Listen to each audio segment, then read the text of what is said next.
En honor al tiempo, vamos a comenzar, porque hace ya ratito que no se conectan más compañeros de ustedes.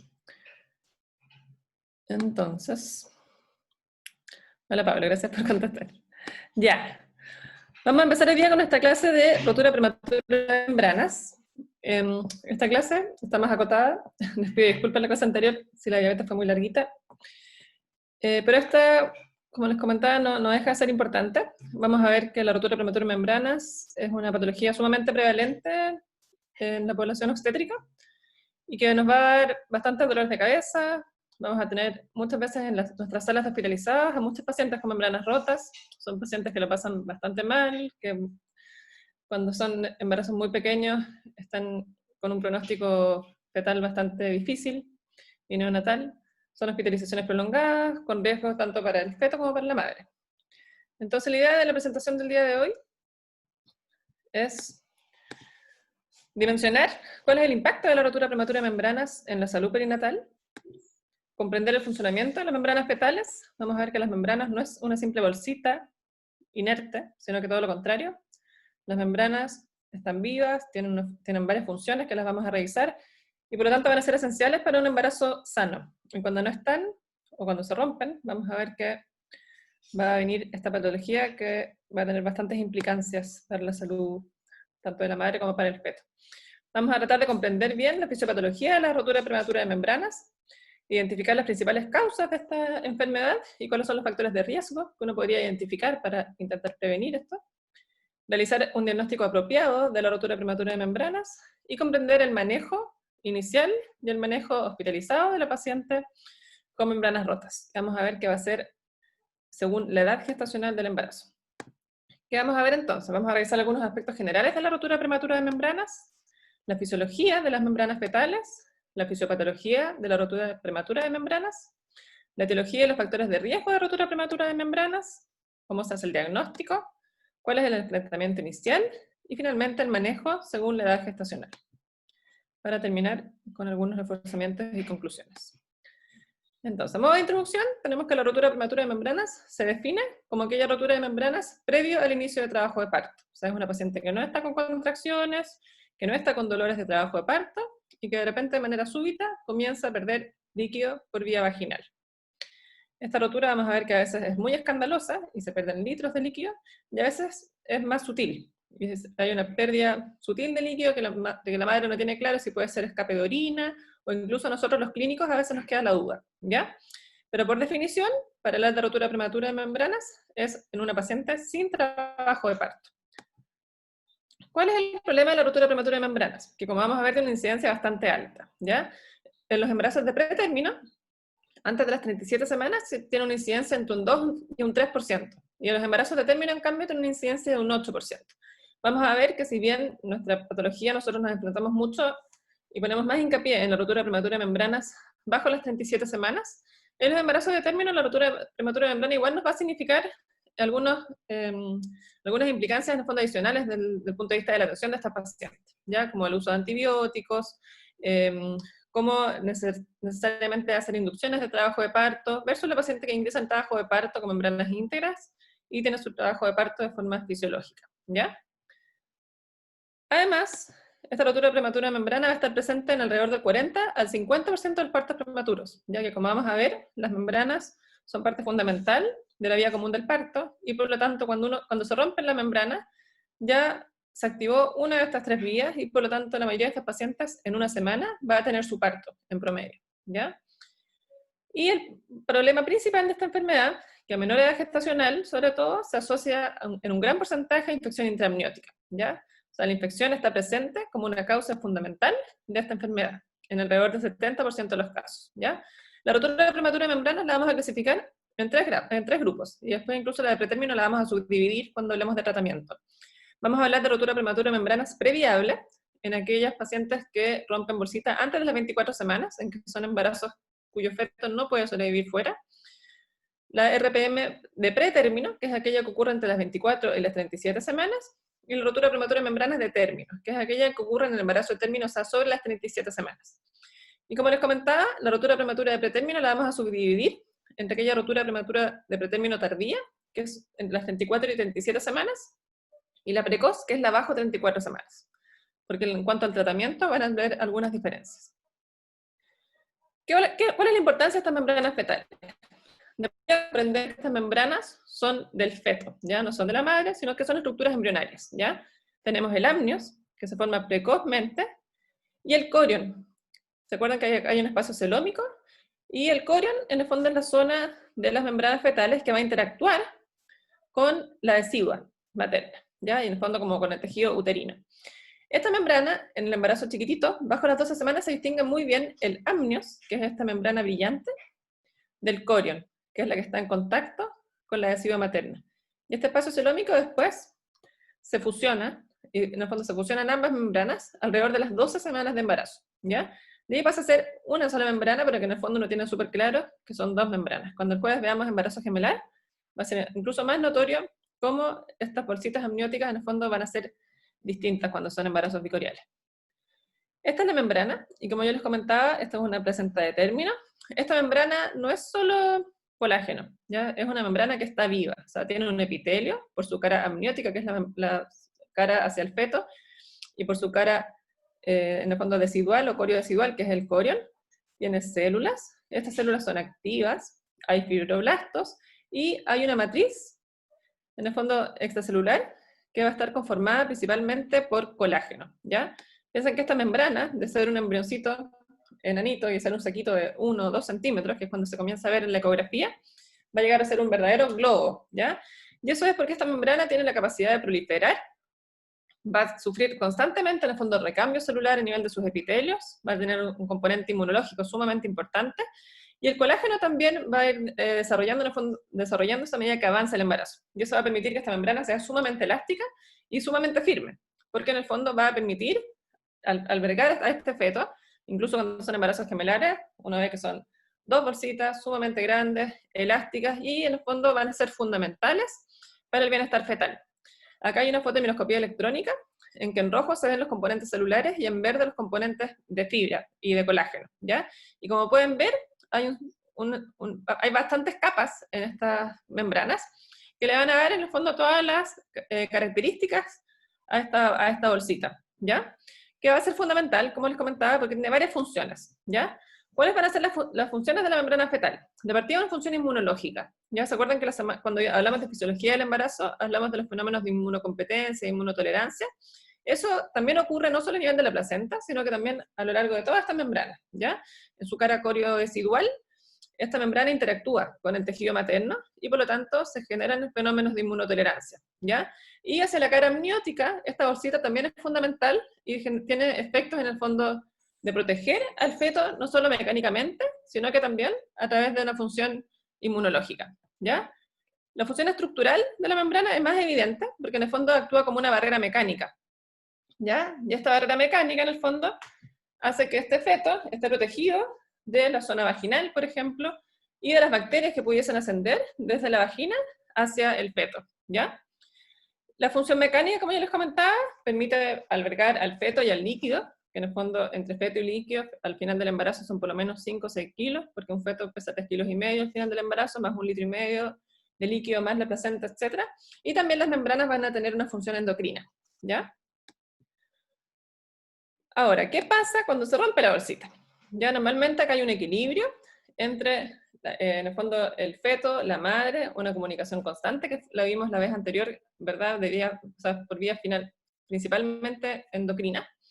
¿Y qué pasa? Cuando hay una noxa, que en el fondo genera una reacción a nivel uterino, a nivel de las membranas fetales, por ejemplo, la presencia de bacterias que no debiesen estar a nivel del útero, ¿verdad?, o de la bolsita, cuando hay estrés oxidativo, por ejemplo, cuando hay uso de tabaco, cuando hay infecciones, o cuando hay trombina, que es un producto en el fondo hematológico, en casos de metrorragias, por ejemplo. Todos esos son factores que van a activar una respuesta inflamatoria, ¿ya? Esta activación de la respuesta inflamatoria va a generar activación y más síntesis de metaloproteinasa, se va a activar la colágenolisis, y acuérdense que esta bolsita está compuesta principalmente de colágeno, por lo tanto, esta cascada proinflamatoria va a generar todas estas enzimas, en el fondo proteolíticas, se va a generar un daño a nivel celular, una senescencia, incluso celular, que eso se da de forma fisiológica, por ejemplo, los embarazos de término, en que todo tiene como una vida media, y en el embarazo de término va a haber senescencia, en el fondo a nivel de las células de estas membranas, a nivel de la producción del colágeno, y eso va a generar ese daño, debilidad a nivel de las membranas, y si bien las membranas normalmente tienen unos microporos, va a llegar un momento en que estos microporos ya no van a ser micro, van a ser macro, y se va a generar una rotura de membrana en estas zonas de debilidad. ¿Ya? Y al romperse la membrana, se va a liberar el líquido amniótico y va a quedar el feto en el fondo sin líquido amniótico, sin esta barrera mecánica y bastante desprotegido. ¿Ya? ¿Y por qué es tan fome esta situación? Porque en el fondo cuando se rompen las membranas fetales, como yo les comentaba, se pierde esta barrera mecánica, hay riesgo de que las bacterias asciendan desde la vagina hacia el feto, si es que no habían ascendido antes, porque acá siempre se dice que fue primero el huevo o la gallina, si en el fondo fue la infección de la bolsita lo que generó que se rompiera, o la rotura de membranas finalmente permite que las bacterias asciendan y infecten. Eso no se sabe, pero sí está claro en el fondo que cuando hay membranas rotas, el riesgo de infección es mucho más alto. Y eso se ha demostrado a través de vías moleculares, a través de PCR, se han identificado los gérmenes y se ha identificado también mayor inflamación, ¿ya? Y esto, como les comentaba, cuando se activan las membranas y se rompe la bolsita, muchas veces esto va acompañado de otras activaciones de la vía común del parto. A veces estas pacientes también se presentan con un cervix corto, y no es raro encontrar que muchas de estas pacientes inician trabajo de parto en las horas siguientes. Por ejemplo, las pacientes de término, el 95% de esas pacientes con membranas rotas va a iniciar trabajo de parto en menos de 24 horas. Afortunadamente, los embarazos más pequeños, a menor edad gestacional, va a haber más tiempo entre que se rompe la bolsita y se activa el miometrio y se activa el cuello del útero. Y vamos a ver que siempre que hay inflamación, se van a activar en el fondo estos distintos compuestos del trabajo de parto, y lo que ocurre normalmente de forma fisiológica, por ejemplo en un embarazo de término, va a ocurrir lamentablemente a veces de forma prematura. Entonces, ¿cuáles van a ser las causas principales de la rotura prematura de membranas? ¿Ya? Vamos a tener, por ejemplo, las causas isquémicas, cuando tenemos insuficiencia placentaria, que son estas placentas que no funcionan bien, que no le llevan el oxígeno y los nutrientes necesarios a los fetos. Tenemos disminución en el fondo de las necesidades, y en el fondo no se logran cubrir las necesidades de oxígeno y nutrientes del feto, se genera una placenta hipoplásica, y esa isquemia también va a dar paso finalmente a fenómenos inflamatorios, y a través de la inflamación a la activación de estas membranas.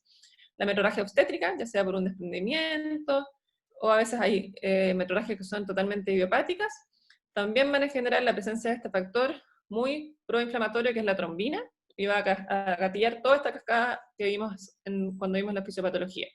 La sobredistensión uterina, muy característico, por ejemplo, los embarazos gemelares, que se anticipan en un gran porcentaje en relación a los embarazos únicos, los embarazos con polihidroamnios, que son estos fetos que hacen mucho pipí, o que por algún motivo no eliminan la orina, y por lo tanto tienen bolsitas muy, muy grandes, y también los fetos grandes van a sobredistender este útero, y al sobredistender, esta membrana también se exige más de la cuenta, más de su capacidad en el fondo de multiplicar sus células, y su elasticidad en el fondo se pone a prueba, y también se generan zonas de debilidad y se puede romper la bolsita.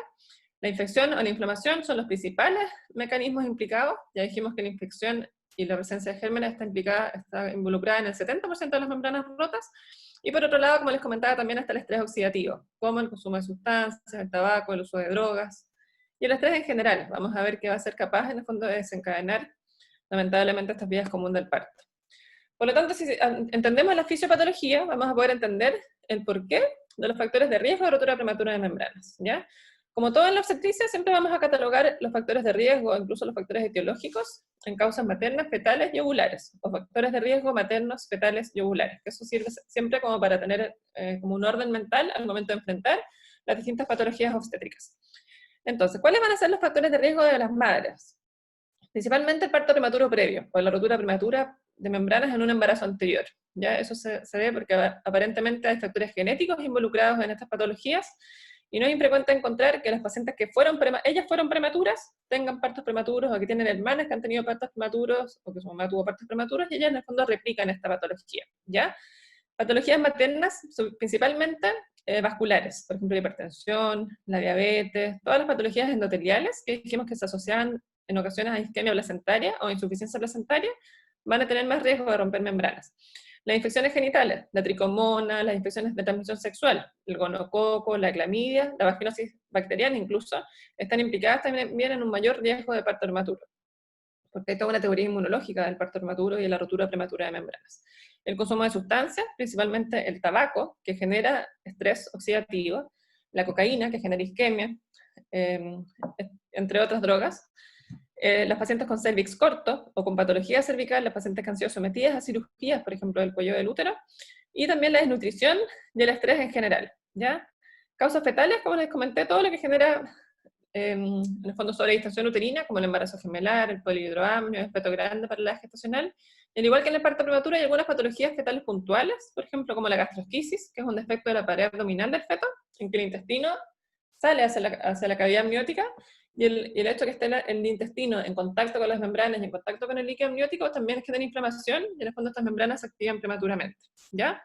En cuanto a las causas ovulares, vamos a tener la metrorragia, como comentamos, la infección intraamniótica, el embarazo con dispositivo intrauterino es un desastre, ¿ya? El dispositivo intrauterino es sumamente inflamatorio, recuerden que la T de cobre genera su efecto anticonceptivo porque inflama el útero, ¿ya? Por lo tanto genera un ambiente inflamatorio, y ese embarazo con dispositivo intrauterino, la probabilidad de terminar en un parto prematuro extremo, en un aborto séptico, en un aborto tardío, o en una infección intraamniótica severa, es sumamente alto, más alto del 50%.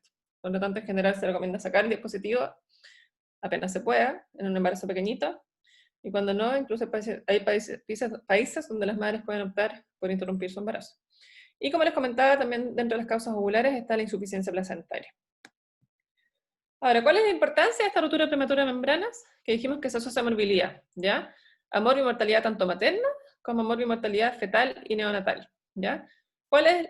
¿Qué sería lo ideal? En el fondo, que uno lograra mantener el embarazo dentro del útero para que ese bebé logre ganar la mayor cantidad de semanas, pero eso va a exponer a la madre a un riesgo de infección, ¿ya? En el fondo, un riesgo de sepsis materna que puede alcanzar hasta un 15%, ¿ya?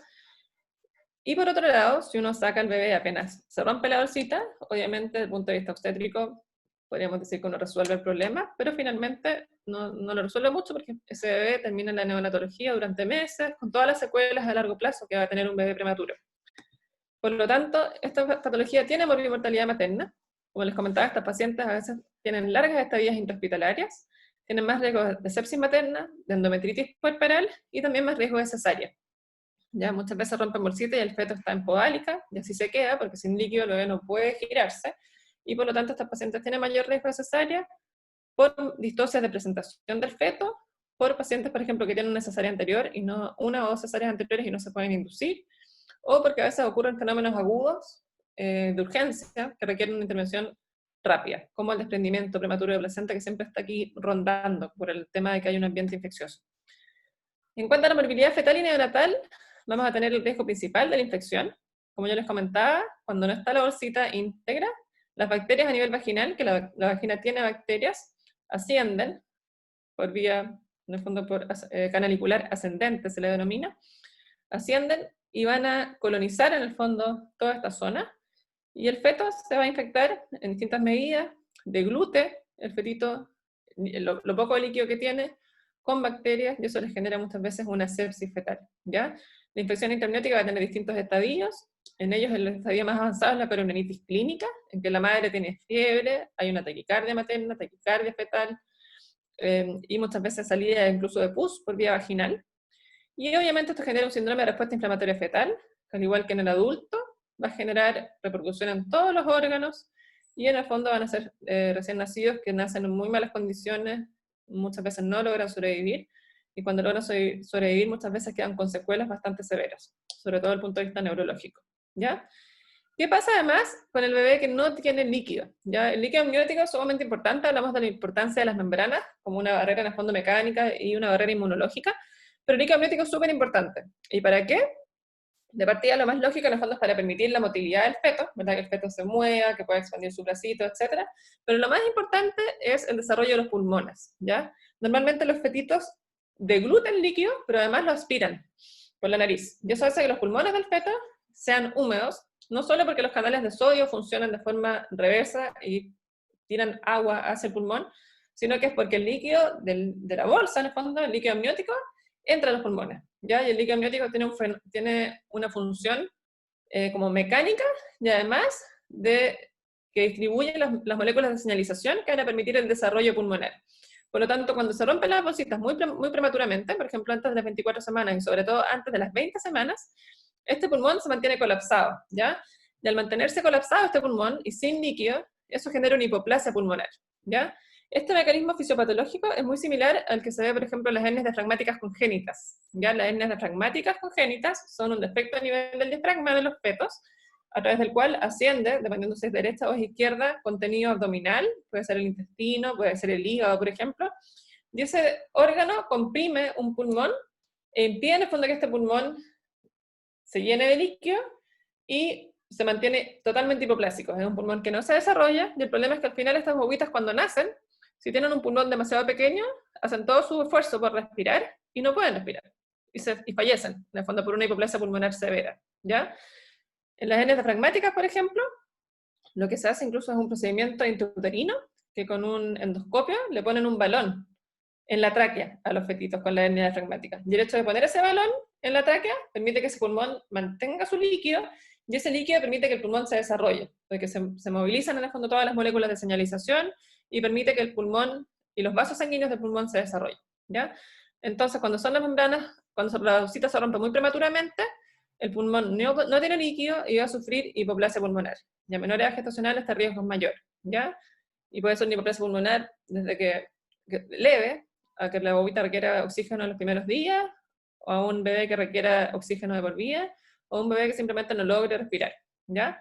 Por otro lado, vamos a tener las malformaciones esqueléticas, que vemos aquí en la fotito, malformaciones, por ejemplo, de las extremidades, superiores, inferiores, son bobitas que habitualmente nacen como con la nariz bien pegadita, con las orejitas muchas veces como deformadas, pero son habitualmente deformaciones plásticas, ¿ya?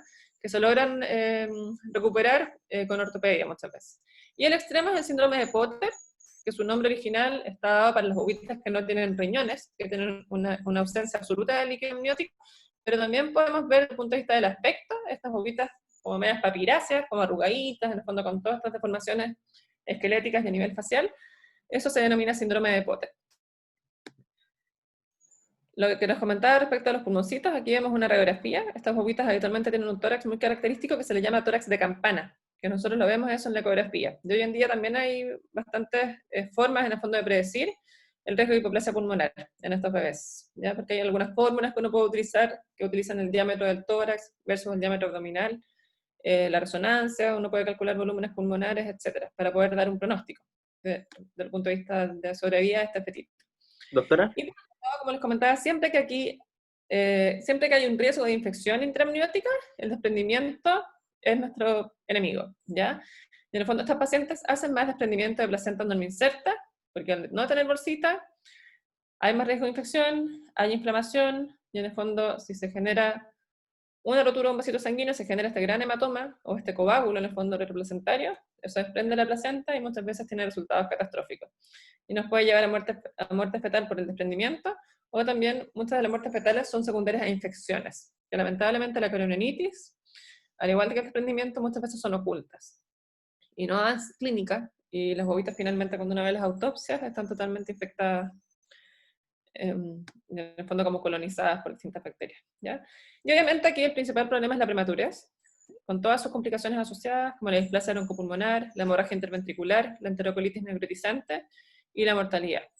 Y para qué decir, obviamente, todo el estrés que esto significa para las madres, para las familias, que obviamente es todo lo que uno no quiere cuando es mamá, o papá, obviamente.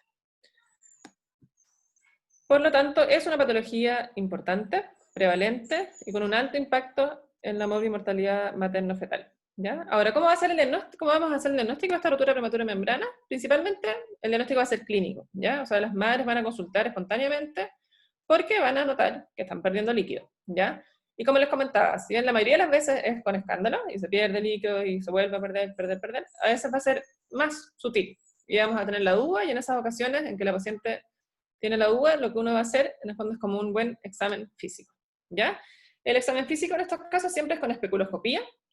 Vamos a ir a mirar el cuello uterino con una espécula, y ahí uno le pide a la paciente que haga valsalva, en el fondo que tosa. Uno le dice, tosa, y el paciente tose, y en el fondo sale el líquido. Aquí en esta foto de la especuloscopía vemos acá, en el fondo del saco posterior, cercano a la lámina posterior del espéculo, eso es agüita. Y en el fondo ese es el líquido amniótico, que habitualmente tiene una consistencia como un poquito viscosa, y a veces cuando es de término tiene grumitos, grumos blancos, ya que en el fondo es como la piel del bebé que a medida que va renovando la piel se generan estos grumos blanquitos en el líquido amniótico. Ahora, cuando son más pequeños y son bebés inmaduros, no están esos grumos, y por lo tanto muchas veces se confunde con orina, pero obviamente la orina nunca va a estar en el fondo del saco vaginal, y por lo tanto cuando uno ve el líquido en el fondo del saco, y más si ve el líquido saliendo por el orificio cervical externo, eso va a ser diagnóstico, ¿ya? Otra cosa que hacemos muy frecuentemente cuando uno le queda la duda es entregarle un apósito seco a la paciente. Uno le deja el apósito, la deja en la sala de espera, le dice que camine un ratito, y uno la vuelve a evaluar. Y muchas veces en ese rato las pacientes empapan el apósito,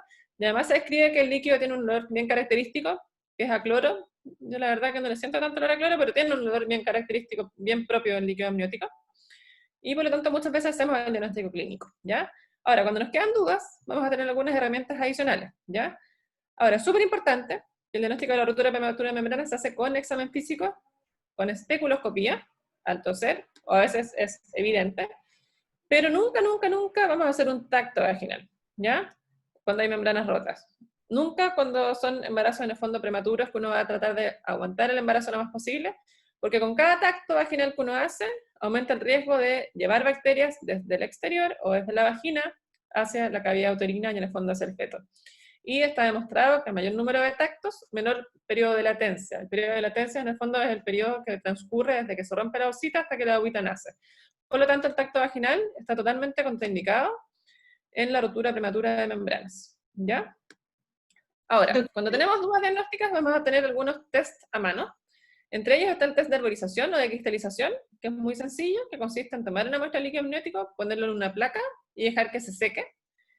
Y el líquido amniótico, característicamente por las proteínas que tiene, va a secarse con forma de arbolito. Tiene como una distribución muy similar al hielo congelado, o en el fondo como a un helecho, ¿ya? Y eso se visualiza, y en el fondo es como bastante patognomónico del líquido amniótico, pero la sensibilidad va a ser variable porque si es que hay sangrado, puede fallar el moteo. Al igual que el test de nitracina, que en el fondo mide el pH, lo normal es que la vagina tenga en el fondo un pH más básico, y el líquido amniótico, que es más ácido, va a generar como va a virar este test a azul, cuando está a un pH mayor, ¿ya? Por lo tanto, es una cinta reactiva. La verdad que se utiliza poco, pero uno podría utilizarlo si lo tuviera a mano, ¿ya? Y después vamos a tener test rápidos, que hoy en día están bastante, lo usamos bastante, que son test en el fondo que usan, es igual que un test de embarazo, o muy similar, y lo que buscan son glicoproteínas específicas del líquido amniótico. Hay distintos tipos, acá en Chile el que tenemos se llama AmnioChur. Y en el fondo uno toma una muestra con ese cotonito de flujo vaginal a nivel del cervix, a nivel del fondo vaginal posterior, se diluye en este líquido, o se homogeniza, y finalmente se pone este test que va a virar a positivo o negativo según si hay presencia o no de esta glicoproteína, ¿ya? Y se describe que en general la sensibilidad y la especificidad sobre 90%, pero hay que tener ojo porque en el fondo estos test los validaron, y la fábrica o la marca los validó, por ejemplo, en cesáreas electivas, como con líquido amniótico evidente. Pero cuando uno utiliza estos test, muchas veces cuando uno le queda la duda, las pacientes que están con metrorragia, que tienen un líquido amniótico en la ecografía como intermedio, por lo tanto, el problema de esto es que a veces tiene falsos positivos, y al decirnos que tiene la paciente membranas rotas, evidentemente nos va a conllevar muchas conductas clínicas. Por lo tanto, si bien son útiles, evidentemente hay que usarlos en un contexto de rotura de prematura de membranas y en el fondo en global. Ya no creerle 100% ese test porque hemos tenido falsos positivos que van entre un 5 o un 10%. Y finalmente el gold estándar es la instilación intraamniótica de índigo carmín, que en el fondo es un colorante, que no es tóxico obviamente, que es azul. Y eso se instila y en el fondo se realiza una punción intraamniótica, se pone con la jeringa y uno ve cómo sale ese colorante por vía vaginal. Y eso es bien patognomónico, y en el fondo eso es 100% específico. Ahora hay que tener ojo, porque el pipí también se elimina el contraste por el pipí materno. Se descubrió con grado de absorción. Por lo tanto, no hay que confundir si es que la paciente orinara con azul, que eso sale al momento de leer la técnica del examen. Entonces, una vez que confirmamos el diagnóstico de la paciente, vamos a hacer bastantes cosas generales para orientarnos un poquito al manejo. De partida, Vamos a hacer una historia clínica detallada, ya buscando los factores de riesgo que conversamos, viendo si la paciente tiene alguna patología, si tuvo parto prematuro anterior, si es una paciente que está en control por un cuello corto, si ha tenido infecciones urinarias durante el embarazo, si había tenido dolores los días antes, qué actividades hizo, si no había tenido golpes, etcétera, ¿ya?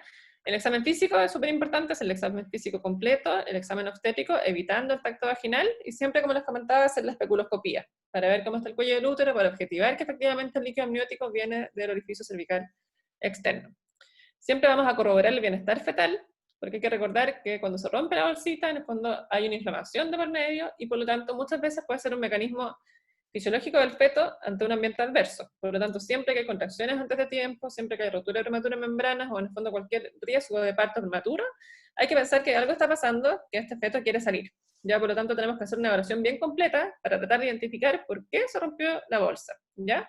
Y en ese sentido nos vamos a apoyar mucho en la ecografía obstétrica y también del registro basal estresante, que es este monitoreo, que nos va a permitir ver si es que hay dinámica uterina, y en el fondo evaluar el bienestar fetal, recuerdan, con la variabilidad, si es que la bobita tiene aceleraciones, o si tiene desaceleraciones, etc.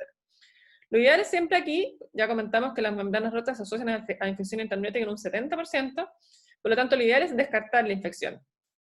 Y en esos casos, siempre que se pueda, lo ideal es hacer una amniocentesis, que en el fondo es sacar una muestra de líquido amniótico del feto y enviarlo al laboratorio para cultivos y para test rápidos que evalúan la presencia de leucocitos, de glucosa e incluso de LDH, pero sobre todo de leucocitos y glucosa.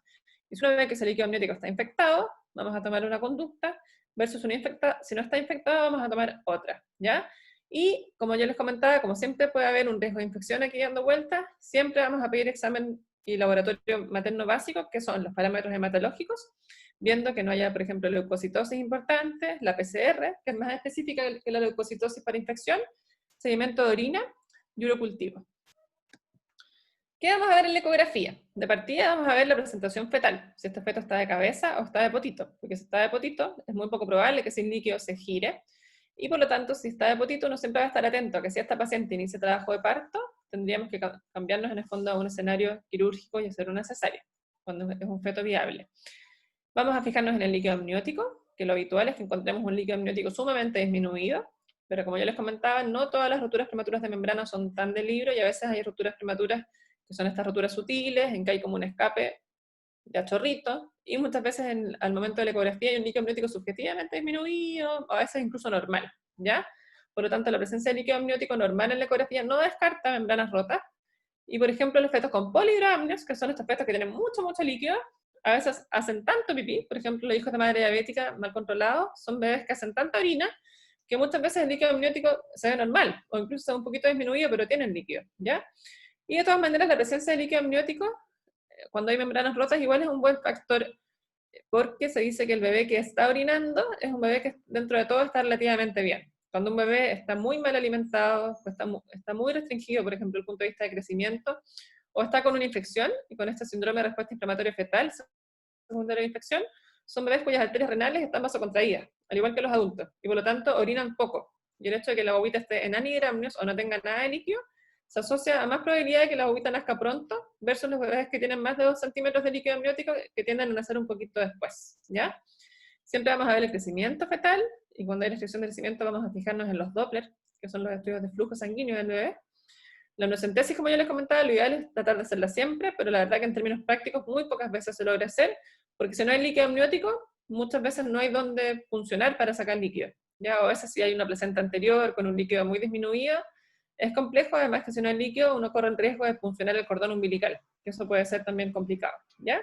Y también lo ideal en estas pacientes, cuando son partos, roturas prematuras de membrana en bebés prematuros, siempre es importante revisar la cervicometría por vía vaginal, que eso sí se puede hacer, porque no es lo mismo que el tacto. Con la cervicometría uno no va a tocar el cuello, sino que uno asoma el transductor transvaginal por la vagina para ver cuánto mide ese cuellito del útero. Porque si yo tengo un cuello muy cortito, la probabilidad de que ese parto inicie muy pronto es alta, versus si tengo un cuello muy largo, sobre 25 milímetros, la probabilidad de que esa paciente logre avanzar algunos días más o incluso semanas es más alta. Ya, por lo tanto, en todos estos parámetros nos fijamos al momento de hacer la ecografía obstétrica. Y como les comentaba, finalmente, el manejo de esta patología va a estar dada por la edad gestacional. ¿Ya? ¿Por qué? porque en el fondo, a menor edad gestacional, lo que uno va a tratar de hacer es que ojalá el periodo de latencia, que es el periodo que va desde que se rompe la bolsita hasta que la bobita nace, si es que es un bebé muy prematuro, yo voy a tratar de prolongar ese periodo lo más posible. Versus si es un bebé de término, yo voy a decir ya, la bobita ya está madura, ya está grande, vamos a hacer que nazca, ¿ya? Por lo tanto, el manejo lo vamos a subdividir según la edad gestacional de la paciente, ¿ya? Y vamos a hablar del manejo de la rotura prematura de membranas previable, de la pretérmino precoz, de la pretérmino tardía, y finalmente la RPM de término, ¿ya? ¿Y qué es lo que vamos a buscar? En el fondo, tratar de disminuir el riesgo de prematurez, lo más, de forma, de la mayor forma posible, pero también obviamente estando muy atentos a que el hecho de que esté la bolsita rota va a ser un factor de riesgo de infección intraamniótica y también, como les comentaba, infección para la madre, ¿ya? Para tratar de evitar la prematurez, vamos a tratar siempre de hacer un manejo expectante. Mientras más pequeño es el bebé, vamos a tratar de prolongar más el embarazo, versus si ya tenemos un riesgo significativo de infección intraamniótica o ya la madre está francamente séptica o hay una coronavirus, vamos a tener que interrumpir el embarazo, ¿ya? Entonces, el manejo expectante es todo aquel manejo en que tratamos de disminuir el riesgo de prematurez, pero sabiendo que va a haber un riesgo aumentado en el fondo al momento de esperar a que haya riesgo de infección intraamniótica. ¿Y cuál es el objetivo? Aumentar este periodo de latencia y la edad gestacional al parto, ¿ya? Pero hay que saber que en promedio, aunque uno intente hacer un manejo expectante, en promedio todas las pacientes con membranas rotas van a iniciar trabajo de parto al 7º día, ¿ya? Ahora, vamos a ver que a menor edad gestacional, mayor periodo de latencia. Hemos tenido pacientes que rompen membranas, por ejemplo, a las 23 semanas, a las 25 semanas, y a veces logran llegar a las 30 semanas, a las 31 semanas, versus los pacientes que rompen membranas a las 38, 39 semanas, que en menos de 24 horas nacen el 95% de las bobitas de forma espontánea, ¿ya? Por lo tanto, hay una diferencia desde el punto de vista del comportamiento en distintas edades gestacionales. Pero el problema es de la edad gestacional menor, es que muchas veces estas bobitas están infectadas, y eso va a determinar en el fondo su pronóstico neonatal. El manejo expectante siempre lo vamos a hacer hospitalizada. Vamos a buscar activamente y de forma periódica durante la hospitalización que no haya infección intraamniótica, que no haya un deterioro fetal, que no haya signos de sepsis maternas ni desprendimiento. Y por eso vamos a estar haciendo laboratorio y ecografía de forma semanal. El laboratorio también es lo habitual, que hacemos parámetros hematológicos y PCR por lo menos una vez a la semana. Y la ecografía, no vamos a estar estimando peso todas las semanas, pero sí vamos viendo cómo está el feto, cuál es su perfil biofísico, le hacemos monitoreo por lo menos también una vez a la semana, o a veces diariamente, y evidentemente si hay algún cambio clínico en la paciente, que empieza con fiebre, con taquicardia, con dolor uterino, o con síntomas en el fondo de parto prematuro, evidentemente todo esto se reactualiza y vamos buscando más cosas dependiendo del cuadro clínico de la paciente.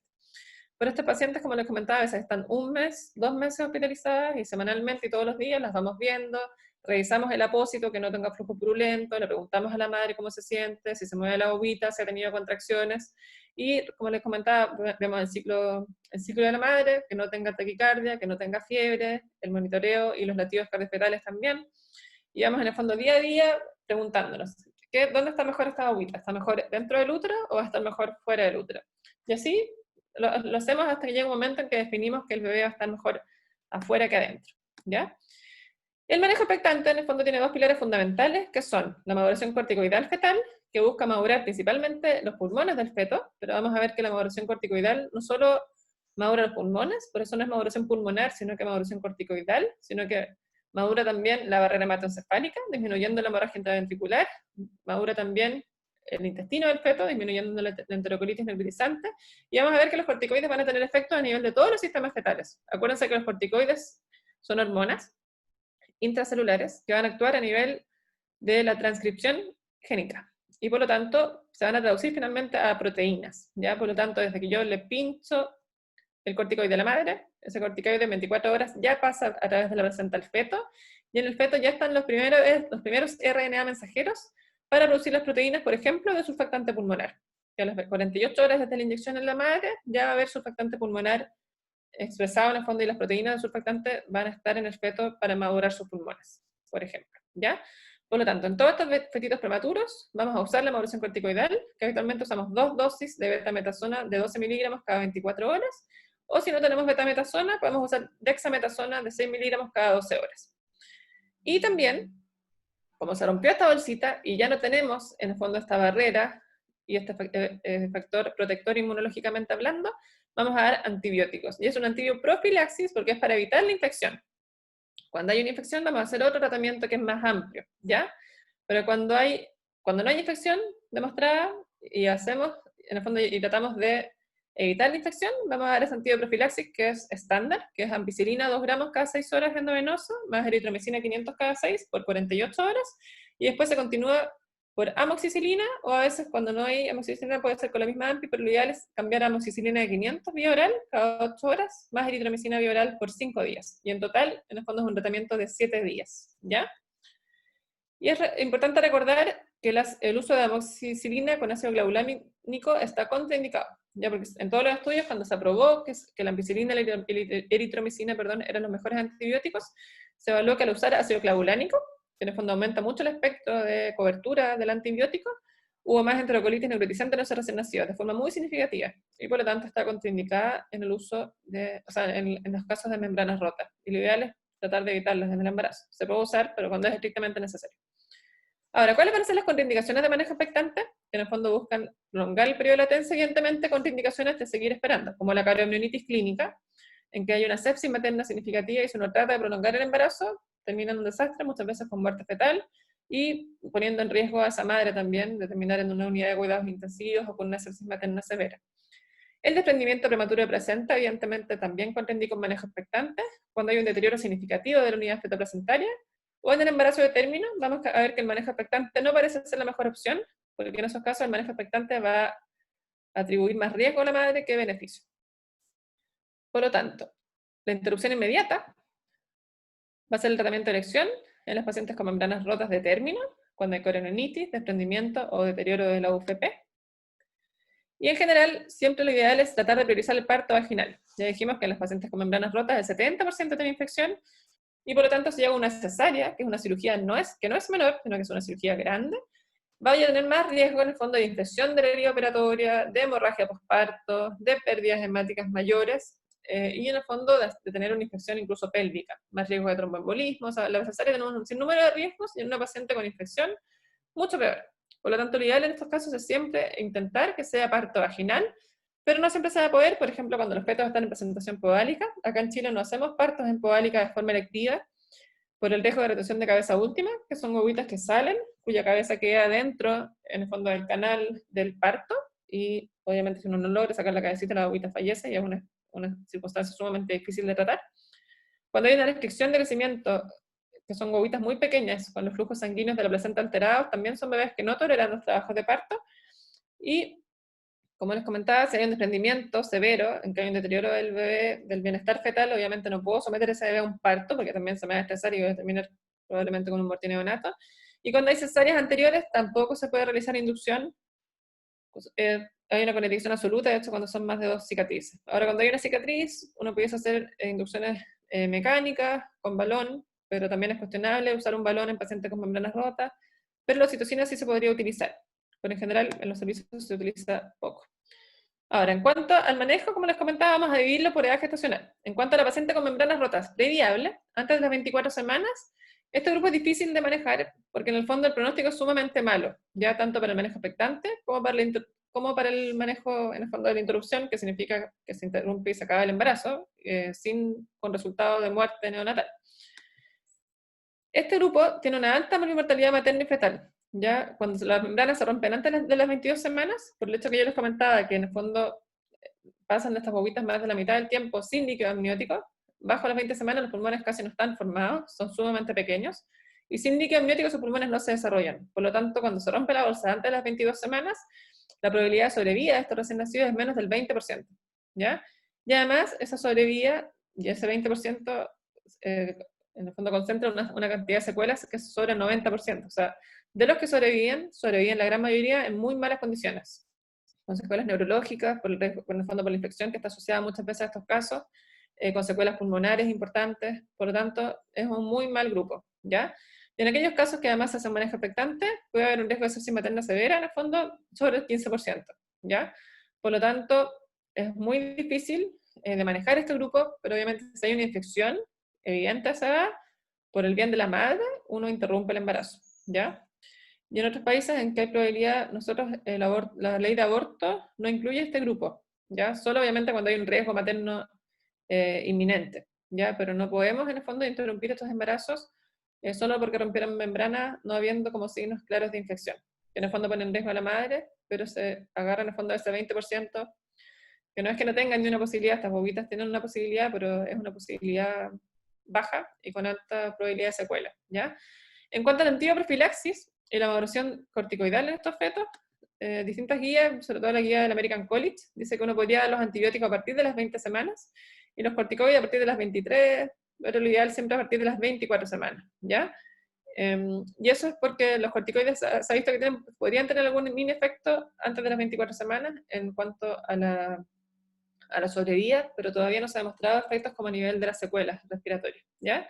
Y distintos grupos dicen que incluso estos pacientes se podrían manejar de forma ambulatoria, obviamente con control semanal, buscando la sepsis materna, y que a las 24 o 23 semanas se hospitalicen recién para recibir en el fondo todo el manejo, que eso a veces se hace cuando la paciente opta por continuar su embarazo.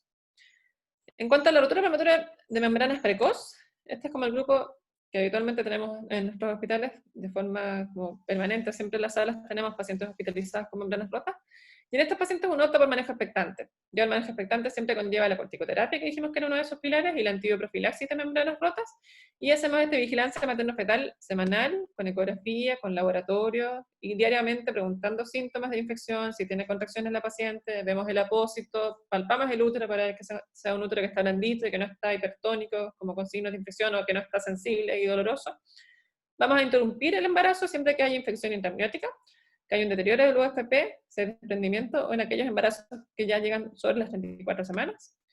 Y en todos los partos prematuros bajo las 32 semanas, se ha visto que el uso de sulfato de magnesio endovenoso disminuye el riesgo de parálisis cerebral en estos fetos, ¿ya? Por lo tanto, las pacientes con membranas rotas, cuando hay una sospecha de membranas rotas, vamos a confirmar el diagnóstico, siempre vamos a corroborar la edad gestacional, que nos va a determinar el manejo. Vamos a hacer el examen físico, ante la duda podemos hacer este test de cristalización, vamos a evaluar el líquido amniótico también en la ecografía, y vamos a descartar que hay alguna contraindicación de manejo expectante, que las vimos, ¿verdad? El desprendimiento, la corionitis, el embarazo de término, y vamos a hacer los exámenes, parámetros inflamatorios, sedimento de orina, urocultivo, y vamos a dar los corticoides, ¿ya? Posterior, en el fondo, todo esto es como en paralelo. Si podemos, vamos a hacer una amniocentesis, ¿verdad? Si es que hay un bolsillo de líquido amniótico funcionable, vamos a hacer la amniocentesis y vamos a medir el cuello del útero para ver más o menos cuánto tiempo tenemos para prolongar ese embarazo. Si la amniocentesis, o si no tenemos amniocentesis y no hay signos de infección y el laboratorio es normal, está todo bien, vamos a hacer la antibioprofilaxis que dijimos con ampicilina y amoxicilina. Ampicilina 1 gramo cada 6 por cada 28 horas. Hay algunos grupos que ponen 2 gramos también, eso depende del protocolo. Y la eritromicina cada 6 horas por 7 días. ¿Ya? Ahora, si la amniocentesis está positiva, o sea, hay una glucosa disminuida, leucocitos aumentados, o nos sale un cultivo positivo, en una paciente sin clínica de corionitis, o sea, sin sepsis materna, en una paciente que no tiene fiebre, no tiene taquicardia materna, no hay taquicardia fetal, etc., podemos hacer un tratamiento triasociado, con clindamicina, gentamicina y eritromicina, para cubrir en el fondo los principales gérmenes que actúan en estas infecciones, que habitualmente son polibacterianas. Ya los gérmenes que siempre hay que cubrir son el uroplasma, el micoplasma, la clamidia, el gonococo y los anaerobios, ¿ya? Y obviamente estafilococo, estreptococo grupo P. Por lo tanto, dejamos este antibiótico por 7 días, o en caso de que haya una infección, hacemos el tratamiento por 7 días, y la mantenemos hospitalizada con control de parámetros inflamatorios, eso depende de cada hospital, si es semanal o 2 veces a la semana. Y si está todo bien y no hay signos de corionitis, hacemos un manejo expectante hasta las 34, y si hay signos de corionitis, como les comentaba, clínica, interrumpimos. Ya este es el protocolo habitual que utilizamos en los pacientes con embarazos menores de 34 semanas, que está súper estandarizado, que hacemos manejo expectante si es que no hay contraindicación, ojalá por lo menos hasta las 34 semanas, con corticoides y antibióticos por una sola vez. Ahora, la rotura prematura de membranas de pretérmino tardío, que es aquella entre 34 y 37 semanas, hasta hace no mucho se decía que a las 34 semanas 00 había que sacar al bebé, porque ya sobre las 34 semanas había un aumento del riesgo de infección, y en el fondo el beneficio para este recién nacido era mínimo, o no era, según lo que se sabía hasta hace 2 o 3 años atrás, ¿ya? Ahora, ¿qué se ve en los últimos estudios y en las últimas revisiones sistemáticas? Que este prematuro tardío entre 34 y 37 no le va tan bien como al bebé en el fondo que logra avanzar más en el tiempo.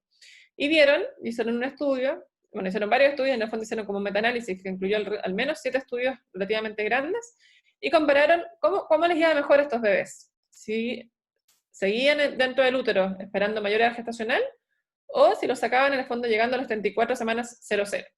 Y vieron que aquí es difícil la decisión porque hay como un equilibrio entre el riesgo de prematurez, y en el fondo los riesgos del prematuro tardío, y los riesgos de infección intraamniótica. Y vieron que la interrupción inmediata versus el manejo expectante tuvo diferencias, y el manejo expectante tuvo menos ingresos a UCI neonatal y menores requerimientos de oxígeno a estos fetos, pero al mismo tiempo aumentó la incidencia de coronitis y sepsis materna. Por lo tanto, entre las 24 y 37 semanas, uno debe hacer un análisis súper personalizado para, en el fondo, justificar por qué voy a prolongar el embarazo y por qué voy a dejar a ese bebé dentro del útero, en un útero que ya no tiene la membrana y que puede tener riesgo de generar una infección intraamniótica para el bebé y para la madre, versus sacar ese bebé.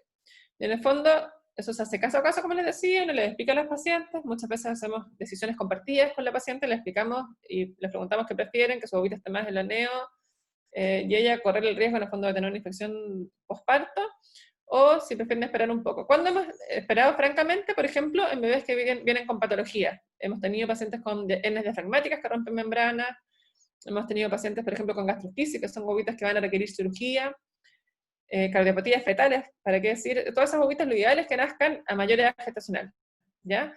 Pero obviamente si nacen infectados, por mucha mayor edad gestacional que tengan, también es un riesgo. Por lo tanto, esto a veces lo hacemos un manejo expectante, pero con la paciente hospitalizada, estando muy atentos en el fondo a la presencia de infección. Y obviamente también recordar que el hecho de hacer un manejo expectante no significa que yo voy a lograr llevar a la paciente a las 40 semanas. Mi manejo expectante muchas veces versus la introducción inmediata varía en un par de días, porque muchas veces estos partos inician solos trabajo de parto, en 48, 72 horas o en promedio a la semana, como les contaba. Y para terminar, tenemos la rotura prematura de membranas de término, en que el riesgo de prematurez aquí ya no existe, pero obviamente el riesgo de infección intraamniótica es el que empieza a primar. Por lo tanto, la rotura prematura de término, la recomendación es siempre interrumpir el embarazo, ¿ya? ¿Y por qué? Porque en comparación con el manejo expectante, disminuye la cariopneumonitis, la endometritis puerperal, y disminuye incluso el riesgo de ingreso a UCI neonatal, ¿ya? Por lo tanto, el gold estándar en la rotura prematura de membranas de término, sobre las 37 semanas, es interrumpir el embarazo. Ahora, recordar que esta interrupción no tiene que ser inmediata, apenas la paciente ponga un pie en el hospital, sino que uno pudiese esperar, según qué desee la paciente, pacientes que en general no quieren que uno les ponga oxitocina, no quieren que en el fondo uno les manipule mucho su parto, y esos pacientes están en su derecho, pero habitualmente uno les da un plazo, ¿ya? Un plazo de 12 horas, cuando ya tienen ya más de 12 horas, hacemos muchas veces cobertura de estreptococos, si es que la paciente no tiene cultivo, y por lo tanto se puede hacer en el fondo como un tratamiento y un manejo consensuado. Tomando en cuenta y sabiendo que en el fondo el 95% de estos pacientes va a iniciar trabajo de parto solita en 24 horas, ¿ya? Pero tratar de prolongar el embarazo más allá de esas 24 horas no es bueno. ¿Por qué? Porque aumenta el riesgo de infección materna y de ingreso a UCI neonatal, ¿ya?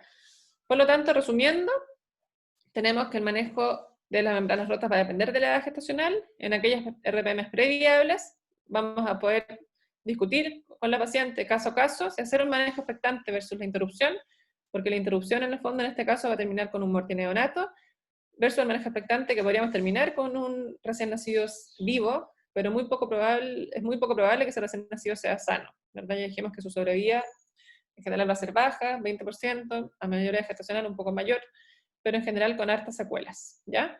En la rotura prematura de pretérmino precoz, bajo las 34 semanas, el manejo expectante supera con creces el manejo de interrupción inmediata, siempre y cuando no haya contraindicación, no haya infección materna, no haya desprendimiento, no haya infección fetal, y en el fondo no haya clínica de corionitis, ni desprendimiento. En el prematuro tardío, en cambio, vamos a tener su grupo que pudiese beneficiarse de esperar, pero poniendo un poco en riesgo a la madre de hacer una infección intraamniótica y una sepsis puerperal. Y en la rotura prematura de membranas está claro que la interrupción es el gol estándar. Por lo tanto, en la rotura prematura bajo las 24 semanas, vamos a tratar de disminuir la prematurez, sabiendo que hay un riesgo de infección y de sepsis materna y neonatal. En el prematuro precoz, vamos a hacer un manejo expectante sí o sí para disminuir la prematurez, y el riesgo de infección intraamniótica y sepsis materna va a existir siempre, pero en un grado menor.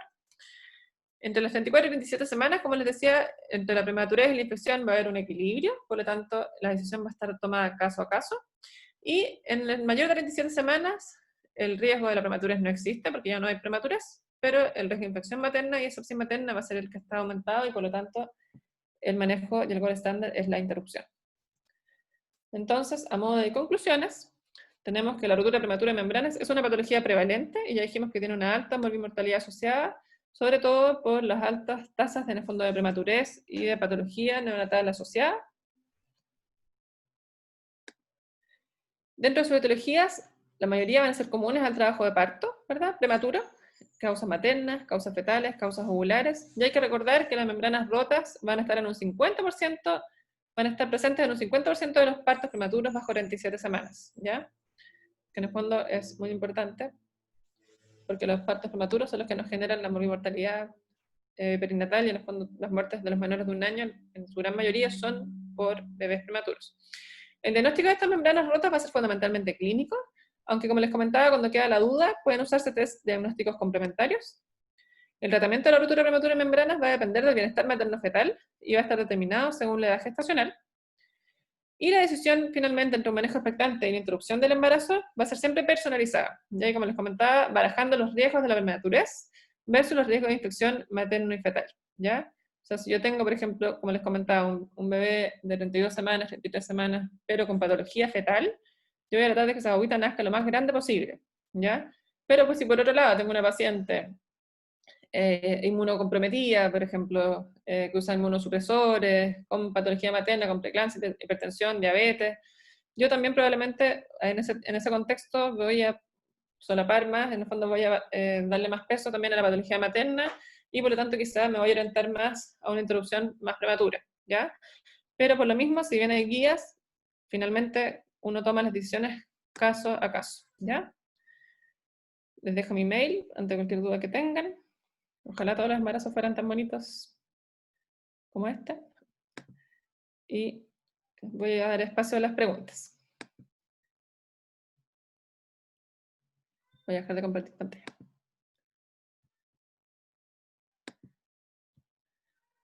Vamos a revisar el chat primero, si es que hay alguna consulta.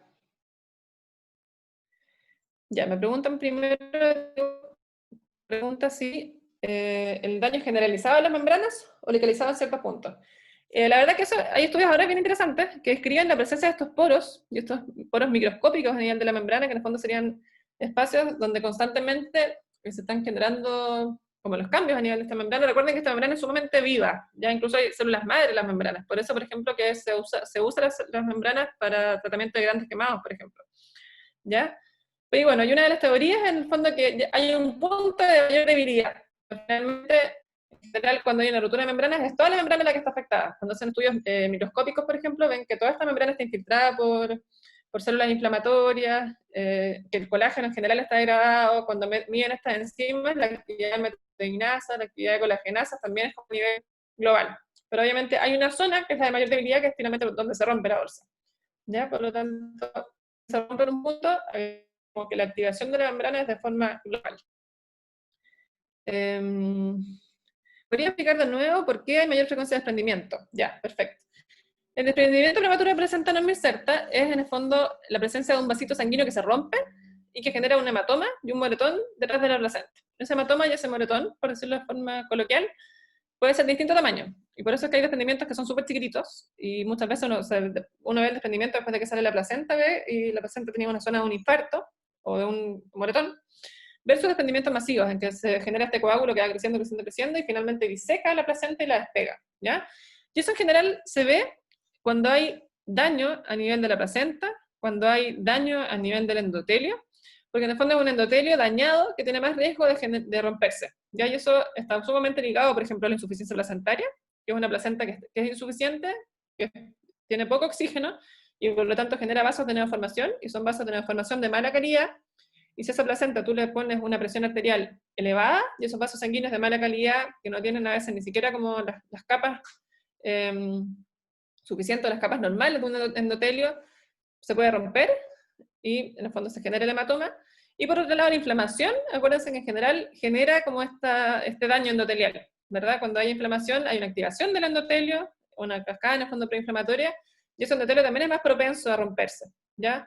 Y por eso cuando hay inflamación e infección o isquemia, es mucho más frecuente el desprendimiento, y en las rupturas prematuras de membrana el desprendimiento está presente y es nuestro principal como miedo, y por eso habitualmente mantenemos a las pacientes hospitalizadas, porque cuando son desprendimientos masivos, si esa paciente está en su casa, no alcanza a llegar, para que me admitieron unos compañeros que llegaron recién. En el fondo no alcanza a llegar muchas veces para que se logre interrumpir el embarazo y logre tener un buen resultado. No sé si ahora se entiende el porqué del desprendimiento. ¿Vicente? Ya, vamos a continuar. Ya, ahí dijo que sí. Entonces, la amniocentesis va para todas las pacientes independiente de la gestacional, sobre 27 también, claro, no, sobre 27 semanas la verdad que no se hace amniocentesis. La amniocentesis siempre se busca dirigidamente bajo las 34 semanas, que es el grupo en que uno hace manejo expectante, ¿ya? Ahora, eso es como les comentaba, lo que está en las guías, y idealmente ese es el estándar. Ahora, en la práctica clínica uno ve que muchas veces no se hace, pero la verdad que habitualmente uno la busca, pero es muy frecuente que uno no la logre hacer, porque no es, o sea, es muy habitual que no haya un bolsillo de más de 2 centímetros donde uno pueda poner una jeringa, o sea, una aguja, en el fondo, y lograr sacar ese líquido amniótico. Por lo tanto, lo ideal es siempre bajo las 24 semanas, sobre las 27 semanas vamos a interrumpir, independiente del resultado de la amniocentesis, y entre 34 y 37 este grupo, como les comentaba, es relativamente nuevo. Antes, a las 34 semanas lo que se hacía era madurar y sacar, y hoy en día estamos discutiendo más si interrumpir, o sea, si interrumpir o mantener el embarazo adentro, ¿ya?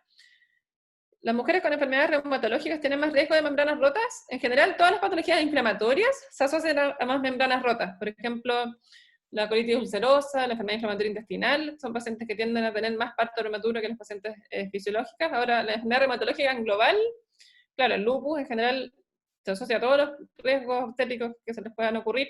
La artritis reumatoide, en cambio, no tanto. Pero ahí depende de la enfermedad y en el fondo sobre todo de la actividad de la enfermedad. Cuando las pacientes están con las enfermedades activas, por ejemplo el lupus activo para nosotros, o sea, es una contraindicación incluso de embarazo. Lo ideal es que las pacientes con lupus no se embaracen con su lupus activo, y ojalá que tengan su lupus en remisión por más de 6 meses incluso, y ojalá sin nefropatías o sin número de detallitos. Pero en general todo lo que sea enfermedades como inflamatorias sistémicas se asocian a más riesgo de parto prematuro, isquemia placentaria, entre otros. ¿La administración de corticoides para la embriación fetal será bajo las 34 semanas o bajo las 37 semanas? Siempre, siempre bajo las 34 semanas. Ahora, entre las 34 y 37 semanas, la modulación corticoidal se puede hacer, siempre y cuando la paciente no haya recibido corticoides previamente, y se hace un solo curso, o sea, pero las 2 dosis de corticoides. Betametasona 12 miligramos y al día siguiente betametasona 12 miligramos. Pero como también les comentaba, es caso a caso. Lo que nunca se hace en estos casos entre 34 y 37 es hacer tocolisis, y en general en las membranas rotas no se debiese hacer tocolisis, ¿ya? Ahora, si es una paciente que está en un centro de baja complejidad y necesita traslado, por ejemplo, se le puede dejar tocolisis en el fondo para el traslado para que luego se maneje. Pero en general, los pacientes con membranas rotas uno no debiese dejar tocolisis, esa es como la recomendación habitual, ¿ya? ¿La modulación corticoidal fetal se prefiere betametasona sobre dexametasona o tiene la misma efectividad? ¿En qué va la decisión de uno u otro? La verdad que los estudios iniciales de la modulación corticoidal fueron con betametasona y dexametasona. Incluso es bien entretenida la historia del corticoide porque se estudió buscando gatillar trabajos de parto prematuros, ¿ya? Y así se descubrió en el fondo el efecto de la corticoterapia porque vieron, no me acuerdo, creo que era en ovejas, en conejos, pero bueno, se hizo en ovejas y en conejos, y lo que vieron fue que poniendo corticoides a estos animalitos, muchas veces lograban desencadenar trabajos de parto prematuro porque les ponían mucho corticoides, y lo que vieron en las autopsias de estos fetos es que era que a los que se les había inyectado corticoides versus otro agente para gatillar el parto, como infecciones, a veces les infiltraban incluso como bacterias dentro del útero para que se les gatillaran los partos. Eso vieron que los fetos que habían recibido corticoides tenían los pulmones más grandes, como que se inflaban más, flotaban más en el líquido, y dijeron, hoy parece que tiene un efecto a nivel pulmonar. Y esa misma dosis que se usaron en animales, cuando se convencieron de que efectivamente tenía un efecto a nivel pulmonar, la traspasaron a los seres humanos. De los seres humanos, con estudios muy pequeños, de muy bajo N, vieron que efectivamente estos recién nacidos se comportaban un poquito mejor, y ahí quedaron los corticoides congelados, porque decían que si bien mejoraban los pulmones, aumentaba el riesgo de sepsis materna y aumentaba el riesgo de hipertensión materna, y así los corticoides estuvieron congelados durante décadas, hasta que finalmente en los años 90 se empezaron a utilizar, y hoy en día nadie pensaría en no poner corticoides a los menores de 34 semanas. Ahora, entre las 34 y 37 semanas el corticoide también sirve, Y también se recomienda utilizar, pero como les comentaba, siempre y cuando el paciente no haya recibido corticoides previamente, y una sola dosis, ¿ya? No se pueden repetir los corticoides como sí se hace antes de las 32 semanas. Antes de las 32 semanas, si la paciente recibió corticoides a las 28 semanas y inicia el trabajo aparte a las 30, como ya pasaron más de 2 semanas, se pudiese repetir la dosis de corticoides, ¿ya? Y en general, después de las 27 semanas, lo ideal es no usar los corticoides, y el único grupo que hay como un beneficio es en la paciente con cesárea electiva, que hubo un estudio en que los pacientes con cesárea electiva con los 39 se beneficiaban. Pero en realidad el concepto es no hacer cesáreas electivas antes de los 39, y obviamente el corticoide, mientras más pequeño es el embarazo, mejor es el beneficio, ¿ya? Porque, por ejemplo, el número necesario a tratar de corticoides para que un bebé se beneficie es 4 antes de las 24 semanas. O sea, de 4 niños que tú tratas, 4 embarazos que tratas, uno se beneficia, bajo los 34. Y bajo los 28 es como casi que el 100%. O sea, de todos los que tratas, todos se benefician. Versus al término del embarazo, que los embarazos de término tú tienes que poner 400 inyecciones de corticoides para que un embarazo se beneficie. Por lo tanto, si uno tuviese que decidir a quién ponerle corticoides, evidentemente a los bajo 34 semanas. Patricio Lara, ¿quieres hablar Hola. o quieres escribir? Sí, quería hablar. ¿Cómo estás? Quería preguntar, bueno, siguiendo la línea de los corticoides, quería preguntar respecto a, porque entre los 24 y las 34 semanas se utilizan los corticoides, ¿cierto? ¿Por cuánto tiempo se utilizan? Porque Una son sola vez. una sola vez la maduración con corticoides. Nosotros hablamos de curso corticoidal. El curso corticoidal es cuando usan las 2 dosis de betazoona o las 4 dosis de dexametasona, pero es un curso, ¿ya? Ahora, el corticoide tiene su pic de acción, o sea, a las 48 horas ya empieza la acción y se dice que dura 7 días, ¿ya? Y desde el punto de vista Ya. clínico, se dice que si ya pasaron más de 14 días entre una maduración y otra, tú podías repetirla, pero un máximo 2 cursos de corticoide. Ya. ¿Ya? ¿Por qué no más? Porque hubo un tiempo, como yo les contaba, cuando se descubrieron los corticoides, los dejaron como congelados porque supuestamente aumentaban el riesgo de síndrome hipertensivo y de sepsis materna, que después se vio que no era real. Después se empezó a usar y se fueron hacia el otro lado del péndulo y empezaron a usarlo semanalmente. Y había pacientes que le ponían corticoides toda la semana, una inyección semanal. Y en esa bobita se vio que cuando recibían más de 3 cursos de corticoides, eran bebés que eran más pequeños para la gestacional, tenían perímetros craneanos más chicos y tenían más riesgo de hipertensión, diabetes y síndrome metabólico en la infancia. Y por eso que el corticoide jamás se ponen más de 3 cursos de corticoides, y por eso son solo 2 máximo. Yo no coloco el corticoide cuando la paciente ingresa y después no se vuelve a colocar, salvo que la paciente esté como con un riesgo inminente de trabajo parto, prematuro. ¿Ya? Ya, buenísimo. Y otra duda era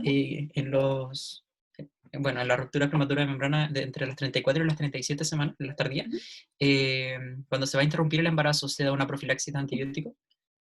Entre las 34 y 37 semanas, es que ahí es un chanchullo de estudios. Hay estudios que usaron antibióticos, otros que no usaron antibióticos. Lo que sí se dice es que ojalá esas pacientes uno pudiese ver si tienen estreptococo o no. En el fondo, si tienen estreptococo grupo B, estreptococo con penicilina. ¿Ya? Pero claro, no está estandarizado si no les deja profilaxis de antibiótico o no. Ya, súper. Todavía no es Y una la última, recomendación global. bacán. Y la última era una petición, más que nada, era pedirle si podía enviar sus presentaciones PowerPoint, porque están muy buenas, para poder estudiar desde ellas, antes a lo mejor del video, si es que podemos. No tengo problema. Se las mando Sí, en PDF, sí, porque hay unos que tienen esta foto. Así que son muy especiales. Se las mando. No hay problema. ahí está mi correo, por si acaso. ¿Me puedes escribir tú un correo? Lo voy a copiar por si acaso. Ya, bacán. Y yo lo reenvío a mis compañeros. Ya, súper. Si puede, de las presentaciones anteriores también sería excelente. Ya, no hay problema.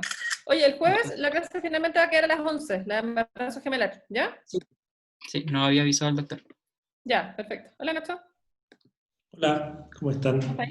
¿Bien y tú? Bien, bien, súper bien. Aquí aprendiendo Bueno, RPM. muy bien. Oye, sí, lo que te voy a encargar es cuando le mandes a Patricio el Power, mándaselo con copia a la Nicole porque así yo lo subo a la plataforma también. Ya, pues, perfecto, no hay problema. ¿Ya? Si tú puedes con tu clave, con la clave V, puedes entrar a la plataforma si quieres. De ahí te puedo enviar Entré. el... Ah, perfecto.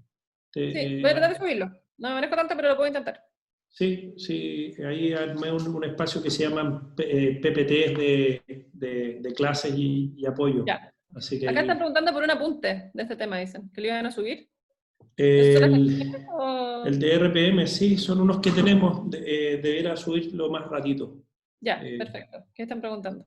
Sí, muchachos, pudieron ver ya les subí el caso clínico de parto prematuro para el jueves, para que lo vean ya en la plataforma, está ahí disponible, que es lo que nos habían pedido. En todo caso, Connie, lo que les conté para que tú sepas es, les dejamos el link del libro de la Católica de pregrado que tienen de alto riesgo, o sea, que es de ginecología y obstetricia, y en realidad les contaba a los muchachos que está súper completo, tiene la visión del médico general, está muy actualizado, así que siempre es mucho mejor que las transcripciones de los años anteriores. ¿Es la guía perinatales? ¿Es lo mismo?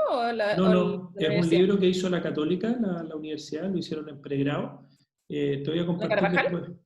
Está Carvajal, está la doctora Teodor, Lo tengo hay impreso. varios ahí. Sí. El de Carvajal lo tengo ahí. Carvajal o Yarzún, ese es uno. Sí, pero no es el manual de alto riesgo, sino que es un texto que editaron ahora para el pregrado de ginecología y obstetricia. Qué bueno. Sí. Excelente. Eso. Ya, pues. Ya, pues. Excelente. Ya, me voy. Vale. Gracias. Ya, que esté muy bien. Chao, chao, chao. Chao. Chao.